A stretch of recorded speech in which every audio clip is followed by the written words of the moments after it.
এই কলা নিয়ে যাও, কলা নিয়ে যাও। আরে ওখানে কলা বিক্রি করছে, যাই কলা নিয়ে আসি। ভাই কলার দাম কত? ভাইয়া 20 টাকা হালি। ভাইয়া কয়দিন আগেও তো আপনার কাছ থেকে 10 টাকা হালি কলা কিনলাম, এখন 20 টাকা কেন? ধুর ভাই, এখন কি 10 টাকার যুগ আছে? এখন 20 টাকা হালি, নিলে নাও, না নিলে যাও। ভাই আমার মা রোজা রয়েছে আর কলা খেতে চেয়েছে, দেন না 10 টাকায়।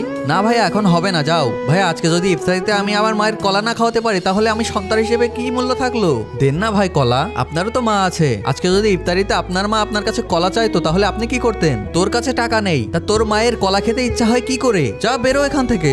হে আল্লাহ, তুমিই মালিক, তুমি আমাকে সাহায্য করো। ভাইয়া কলা কত করে ছড়ি? ভাই আপনি চেয়ারম্যানের ছেলে, আপনার কি টাকা দেওয়া লাগে নাকি? যান আপনি নিয়ে যান। আরে ভাই আমি চেয়ারম্যানের ছেলে হতে পারি কিন্তু টাকা ছাড়া কোনো মাল নেই না। কলার দাম বলো। ভাই এক ছড়ি 100 টাকা দেন। টাকা দিয়েছি, এবার দাও, কলা দাও। এই যে ভাই আপনার কলা। আমি আর কি করব, চলে যাই। এই যে বাবু দাঁড়াও, এদিকে আসো। এই নাও, এই কলাটা রাখো। ভাইয়া আপনি আমাকে 1 ছড়ি কলা দিলেন, কিন্তু কেন? দেখো তোমার হয়তো মা আছে কিন্তু আমার মা নেই। এই কলাটা তুমি তোমার মাকে দিও, তোমার মা কলা খাবে, আমিও মনে করব আমার মাই কলা খাচ্ছে। বন্ধুরা ভিডিওটি তোমাদের মন ছুঁয়ে দিলে একটি লাইক করো আর চ্যানেলটি সাবস্ক্রাইব করে দাও।